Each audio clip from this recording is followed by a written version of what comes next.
पहला सवाल, अरे 47 हेमंत सोरेन की गिरफ्तारी अलग बात, उस पर मैं आऊंगा, लेकिन झारखंड में राजनीतिक संकट क्यों?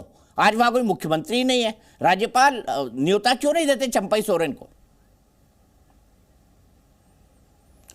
देखिए दीपक जी, जब राज्यपालों के किरदार की बात होती है तो मुझे सैयद रिफ्ते की याद आती है, सैयद सिफ्ते राजी की याद आती है कि जब भारतीय जनता पार्टी और एनडीए के पास स्पष्ट बहुमत था तो किस प्रकार से हमारे सरकार को न बनाते हुए एयरपोर्ट से शिबू सोरेन के द्वारा वहां पर इंडिपेंडेंट विधायकों को किडनैप कराकर सरकार बनाई गई थी। उसके बाद सुप्रीम कोर्ट की जो भी टिप्पणियां हुई, तो मुझे लगता है राज्यपाल के किरदारों पर कम से कम कांग्रेस पार्टी को बोलने का कोई अधिकार नहीं बनता।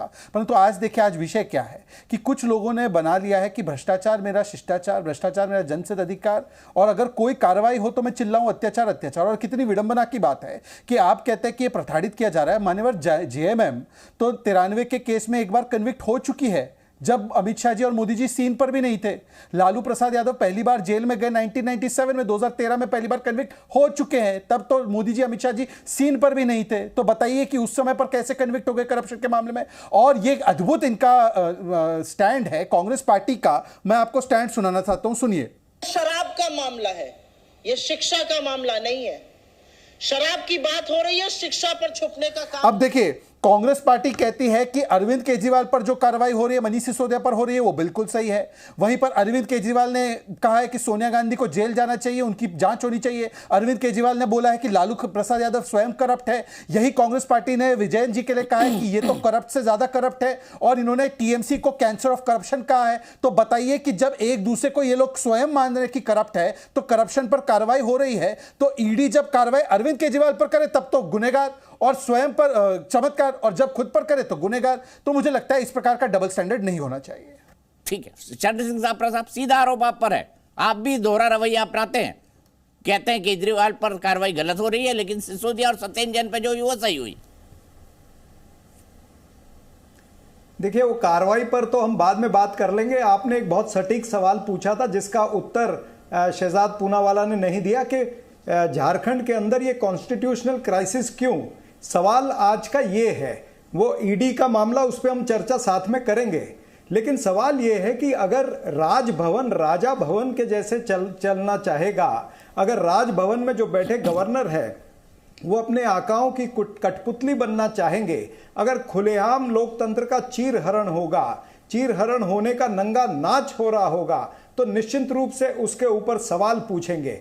मुझे बताइए कि 43 जो विधायक है वो, उन्होंने चंपाई सोरेन जी ने वीडियो भी दिखाया है और पत्र भी दिया, आज 24 घंटे हो गए हैं। आमतौर पर क्या होता है, कॉन्स्टिट्यूशनल प्रोविजन क्या है, हमारी जो प्रणाली है लोकतंत्र की, उसमें प्रोविजन ये है कि या तो गवर्नर एक्सेप्ट करता है राजीनामा या रिजेक्ट करता है, और अगर एक्सेप्ट करता है तो वो मुख्यमंत्री को कहता है कि आप इंटरिम मुख्यमंत्री रहिए या आप एक्टिंग चीफ मिनिस्टर रहिए जब तक दूसरा चीफ मिनिस्टर नहीं आता है। इन्होंने ये भी बात नहीं कही हेमंत सोरेन को, तो फिर आपको दूसरा चीफ मिनिस्टर तुरंत क्यों नहीं उसको शपथ लेने के लिए आपने इनवाइट करा, जबकि अभी 24 घंटे हो गए, आपको वीडियो भी दिया गया है, आज फिर मिले हैं।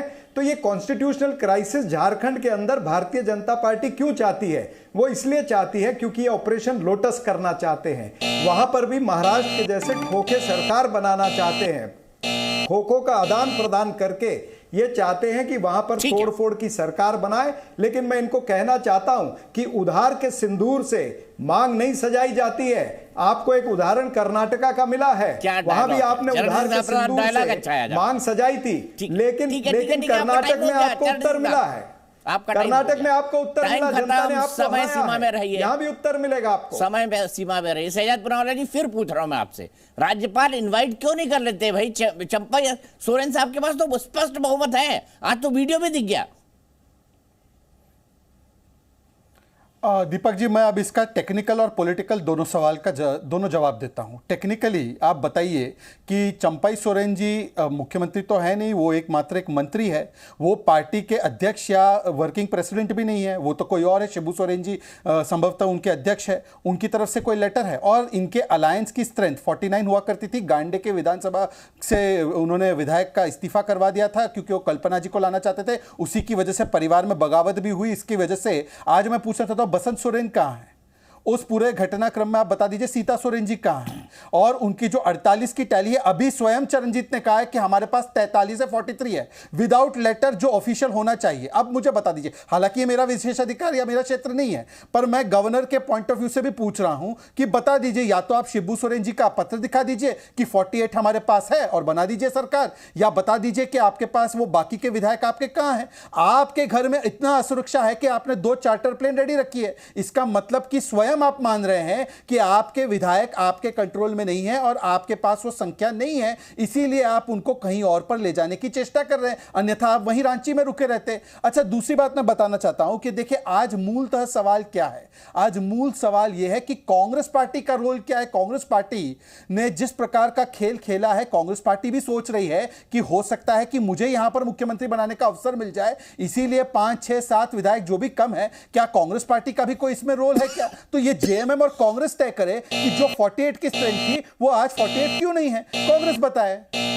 ठीक है, मैं कांग्रेस से पूछूं उससे पहले सीधे मोहन जी के पास चलता हूं। मोहन जी बताइए, क्या कहेंगे शहजाद पूनावाला जी के जवाब में? कहां गए आपके 4-5 विधायक? देखिए, शहजाद पूनावाला जी ने जो कहा है मैं उसी पर आता हूं।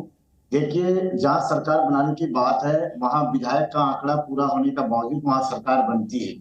वहां पर अगर ये कहता है कि हमारे पार्टी अध्यक्ष लिख करके नहीं दिए, तो ये यहाँ ये नियम बता रहे हैं। और जब महाराष्ट्र की सरकार गिरी तो वहां उस समय अध्यक्ष से कोई आंकड़ा नहीं लिया गया।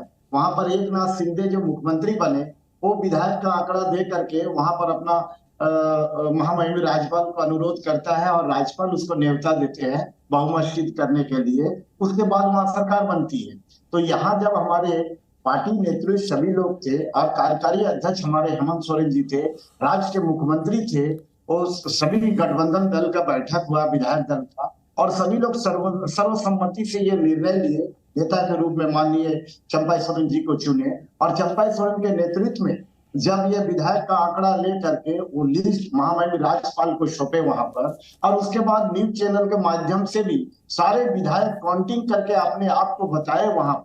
जब हमारा बहुमत का आंकड़ा पूरा हो रहा, तो ऐसी परिस्थिति में महामहिम राज्यपाल ने तो रिजेक्ट नहीं किया। महामहिम राज्यपाल ने ठीक है आपको खबर करेंगे, तो ये महामहिम राज्यपाल को तुरंत इतना समय तक इसको गैप नहीं रखना चाहिए, तुरंत न्योता दे करके और बहुमत सिद्ध करने के लिए ये देना चाहिए माननीय चंपा सोरेन जी को। और हम लोग लगता है कि बहुमत सिद्ध पूरा कर देंगे, हमारे पास पूरी आंकड़ा है। लेकिन कहीं ना कहीं ऐसा लगता है कि देखिए, जब बिहार में सरकार पलटती है वहां पर तुरंत नीतीश जी को वहां न्योता दिया जाता है सरकार बनाने के लिए, वहां सरकार बन जाती है, वहां उसको आंकड़ा भी नहीं पूछता है, जबकि हमारे पास पूरे आंकड़ा है। हम लोग गठबंधन एक साथ है। हमको बहुमत सिद्ध करने के लिए हमको मौका भी नहीं दिया जा रहा है, हमने लिखित तौर पर भी दिए हैं। अगर इसमें भी कहीं उसको किंतु परंतु लग रहे हैं महामहिम जी को, तो वो परेड भी करवा ले राजभवन में, सारे विधायक का वहां परेड भी हो जाएगा, हमारे पास बहुमत है कि नहीं। ठीक है मोहन जी, आपका टाइम पूरा हुआ। शहजाद पूनावाला जी, आपका जवाब। फिर आप पर आरोप लग रहा है कि जानबूझकर लेट कर रहे हैं ताकि आप ऑपरेशन लोटस चला के वहां पर जेएमएम को तोड़फोड़ कर सके।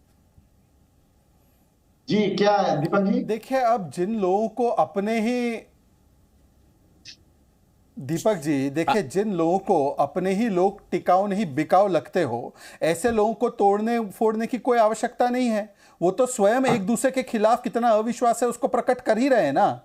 वरना अगर अविश्वास नहीं होता तो काहे वो चले जाते हैदराबाद में, काहे फ्लाइट बुक करते। मैं पूछना चाहता हूं, मैं आपको इसका एक और उदाहरण देता हूं। दीपक जी, आपने देखा होगा एक एफआईआर फाइल की गई है तथाकथित रूप से हेमंत सोरेन जी के द्वारा SC/ST एक्ट में ईडी ऑफिसर्स के खिलाफ। उसमें आप केवल इतना देख लीजिए कि कौन सी कंस्टिट्यूंसी बताई गई है हेमंत सोरेन जी की। उन्होंने साहेबगंज कॉन्स्टिट्यूंसी नाम रखी है, जो कि साहेबगंज है ही नहीं। मतलब कि अगर इस प्रकार का फ्रॉड हो रहा है कि जो कल तक मुख्यमंत्री थे उनके नाम पर दस्तखत करके एक ऐसा बड़ा झूठ प्रचारित किया जा रहा है, तो क्या इस पूरे घटनाक्रम में क्या विश्वसनीयता है, क्या असलियत है, यह पिक्चर को टटोलने के लिए गवर्नर अपने डिस्क्रिशन का भी इस्तेमाल ना करे।